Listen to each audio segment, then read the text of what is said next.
Local Dominator review.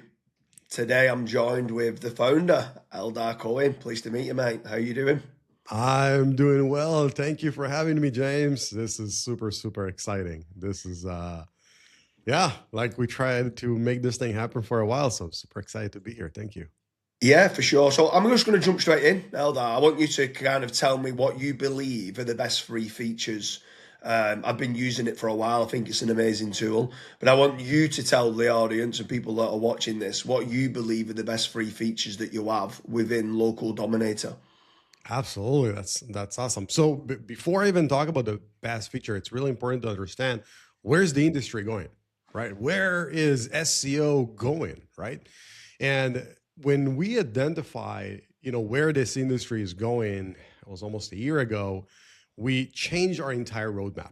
When Local Dominator started, at the beginning, it was just the Google Maps heat map. And respectfully and like every week, arguably it is the best heat maps in the market right now, not just the graphics in terms of accuracy and everything all around, but at some point we had to change what we are thinking about the future, because when Google Maps was dominating, we didn't want to do anything else, just Google Maps.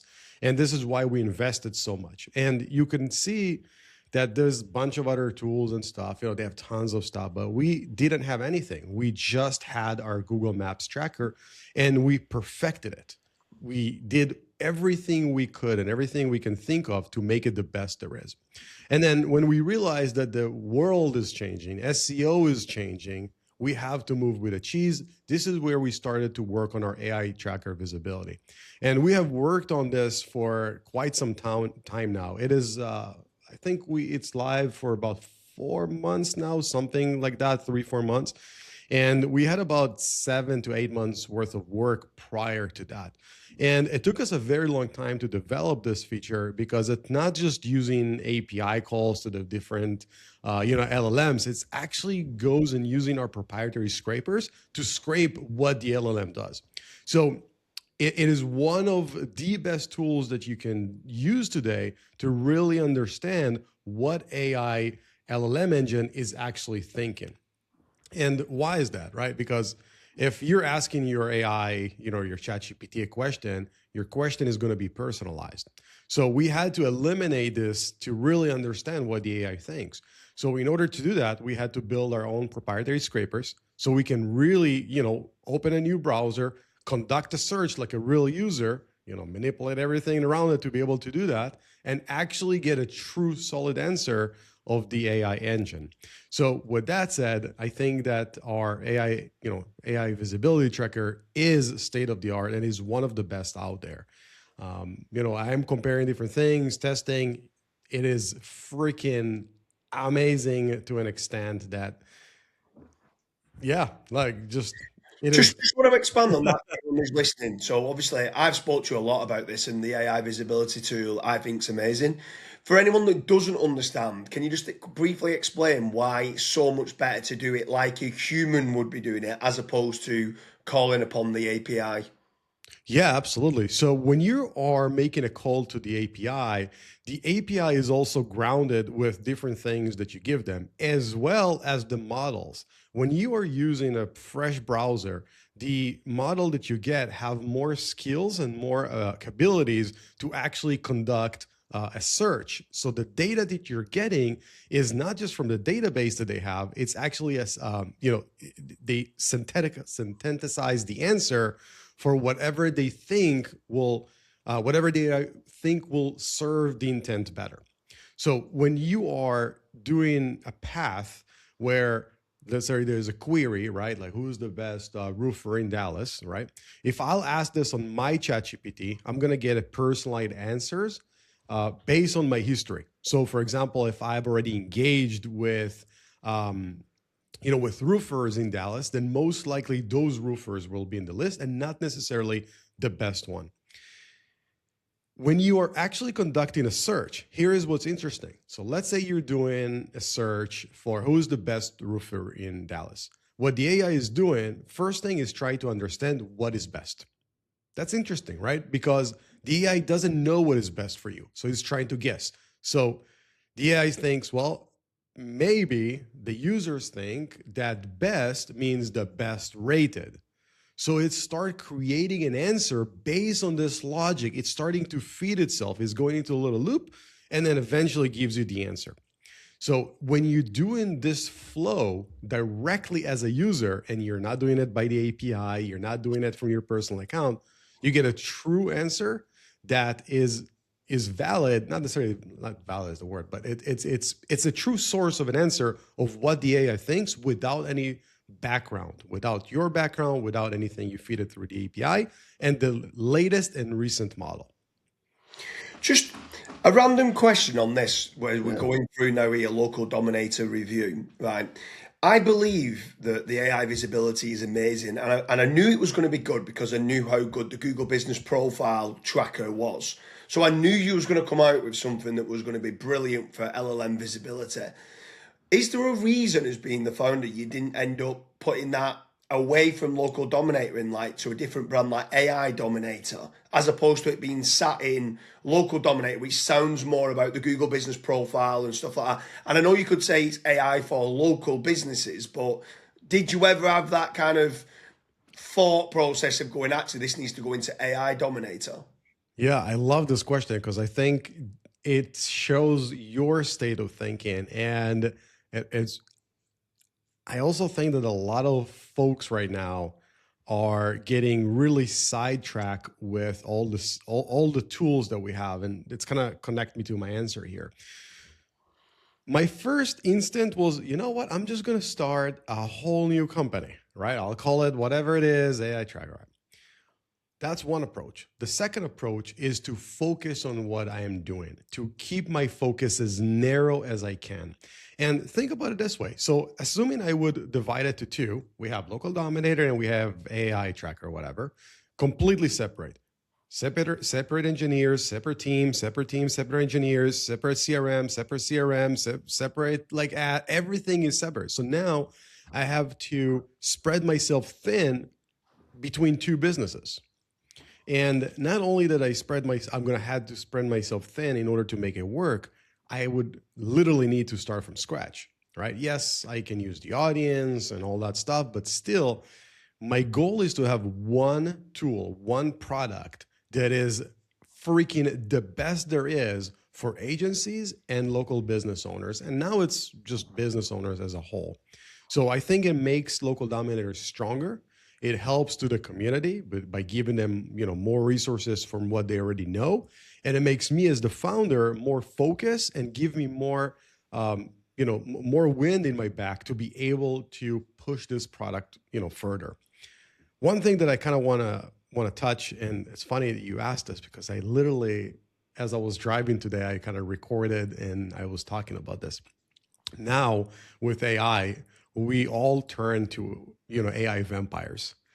We are like, I have like Claude running on 7 machines, and I got open Claude here, and I got Codex here, and like it's crazy. And you buy more laptops or you buy Mac Minis, but here is the deal: like all of this stuff, and it's never like the main thing. Creating a software was never hard in the last like 5 to 7 years. It was never a challenge for majority of the people. It wasn't. And what the AI tools are doing right now, they're making it easier. But here's the thing: creating a software and developing it is the easy part. It literally is. Now you and I know this, right? Especially if you're well a little bit, people, you can go and you invest the money, you get the right people, and it's done, right? Let's go back 2 years. If you wanted to create a software and people, right? Whatever, if it's people that know code or people that have resources in terms of money to invest, would it be hard to create another ClickUp? Probably not, right? No. So here's the question. Now, how many times did you see on social media, on different things, more people are coming up with their own ClickUp or Monday or Trello, right? The world doesn't need that. That's never was the challenge of those companies. Monday, for example, their challenge was never development. The fact that now they have AI tools, it's not, it never resolved any issue for them. Their issue and the issue of all those companies is actually maintaining the customers and using the product. The hardest thing in software is to have people actually use the product to the fullest. So kind of going back to the original question, why not to divide it? That's why I want to be focused, and I want to give the people that are using the tool everything they need to do their SEO, GEO, IO, ILMO. I don't know. There's like a bunch of names that I've The heard reason, just so recently. you understand this, the reason why I asked the question is because I recently went out and I split tested 27 different LLM visibility tools, Wow. and you got into the top five. You was in there in the top five, and then I had quite a few people saying, "Why have you included a Google Business Profile tool in the top five LLM visibility tools?" And I says, "Have you ever gone and tested his AI visibility within there?" And there's like, "No." I'm like, "Well, I suggest you go and do it." And they're like, "But it's not an AI visibility tool. It's a Google Business Profile tool." I'm like, "No, you're missing the point. It's not. It's an amazing LLM visibility tool, and people need to be trying that." So I just wanted, while we're going through this Local Dominator review, I wanted to make certain that I touched upon how good the AI visibility part is. And it's not just for Google Business Profiles. So when I'm watching this thinking, "Oh, I want one for Google Business Profiles," this can also be your GEO kind of Hmm. tracker and stuff like that, and it works brilliantly.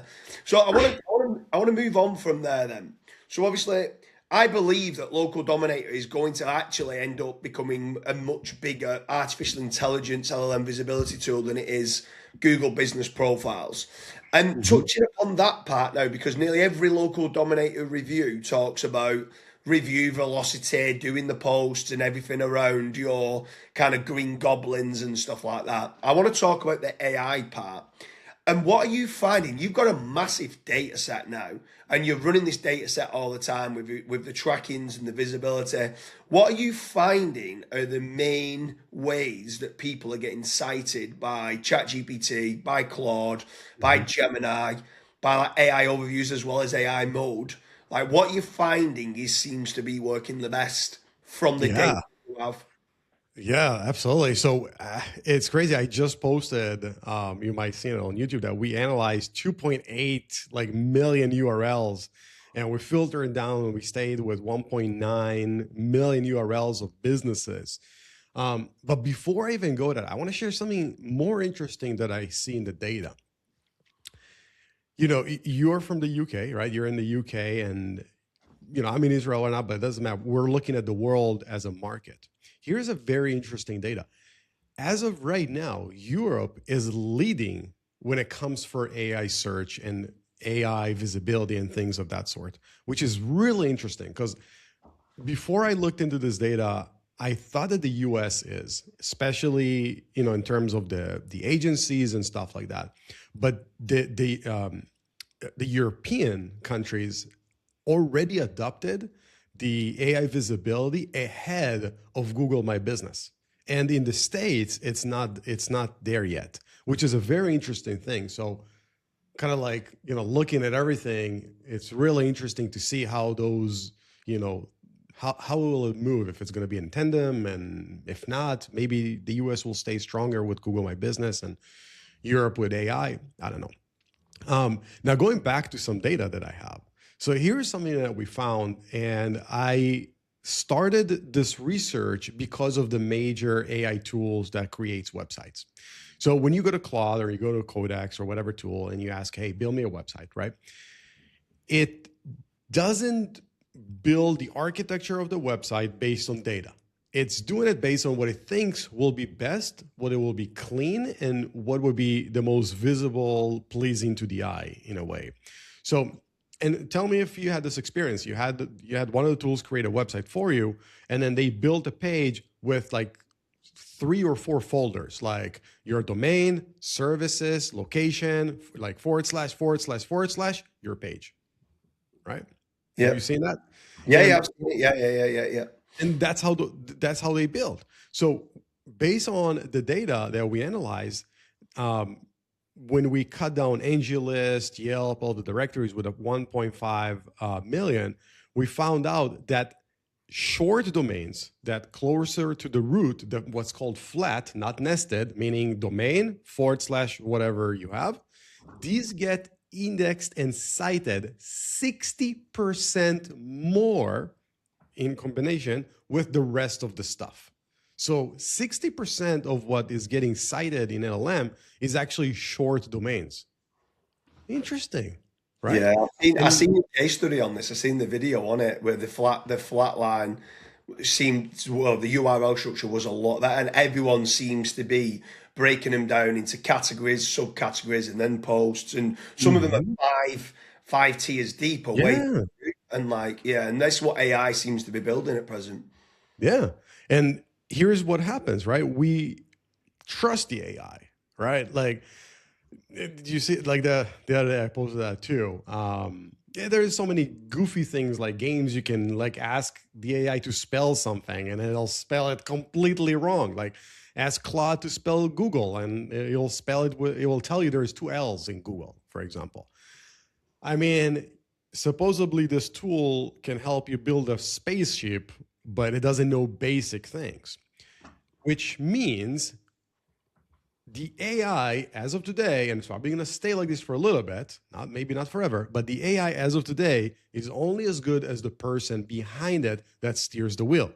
So if we just let the AI go loose, and I've done a few experiments like this, and I just gave it a bunch of stuff, came back after a little bit, it's whacked. So you still need to be there a little bit in the loop to adjust it. And when I was building, I was building with Codex and it was creating those folders, I was like, I don't like that folders. I've been doing SEO for 10 years. Like you can do one folder, or like one nest, but when you like, why are you breaking this like for so many of them?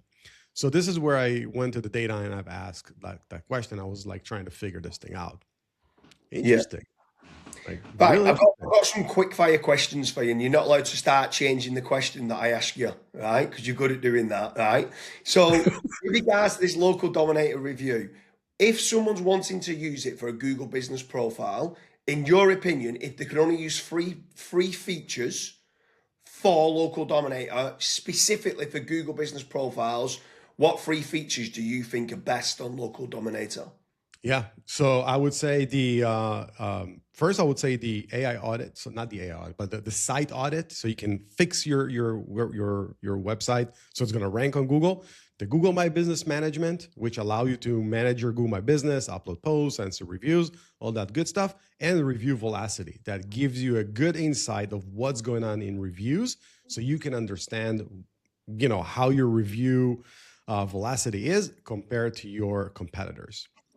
And then obviously from there, then you've got your brilliant before and afters kind of Google business profile visibility. With regards to AI, what features do you think is brilliant that you're showing with regards to AI? You've got so much data on it now, that seems to be growing. With regards to local dominator, if someone wants to try to get cited more in ChatGPT, in Claude, in Perplexity, in these different LLMs, why should someone sign up to local dominator? Good question. So inside of Local Dominator, especially in the AI visibility tracker, we have the opportunity tab. And what we do, we take all the data in the campaign, we analyze it, and we speed up actions that you should be doing in order to improve your rankings. Now, those actions are basically my personal workflow. We took a lot of my SOPs, we condensed it, and we said, all right, here's what Eldar would do in this scenario. Here's what I would do in this scenario. Here's what I would do in this scenario. And we let pretty much, the AI understand all this data. And now every time you're running a scan, you'll get itemized list of things they need to do. For example, it will tell you that you need to create more pages on your website to target a specific prompt. And it will give you the content that you should use. The content would actually be populated based on the research that we do and based on the content that is currently ranking for that query. Okay, that's one. Brilliant. And what's that called there? So someone's going to a visibility check. They realise they've got some gaps in the market within Local Dominator. What is that gap? Is it called just AI gap tool, or what's it called? No, that's just the AI visibility opportunity. Opportunity. And I can show it. could probably do a screen share here in a little bit. Yeah. And yeah, so can I? Should I? Well, I'll tell you what A we'll do. little bit. A Anyone who's little bit. watching this, check the link in the description. I'm going to do a whole episode on new opportunities that you can have that's being found from Local Dominator. Eldar, it's been an absolute pleasure. I want to keep these short. I want to keep these sweet. Anyone who's watching this, I hope you like the Local Dominator review episode. Make sure you check out the links in the description. There's going to be 2 or 3 other episodes where I'm going to dig deep exactly into what's working to get cited more in the LLMs and what are these opportunities and how you find these opportunities in the Local Dominator tool. Eldar, it's been an absolute pleasure. Thank you so much, James. I appreciate it. Bye-bye.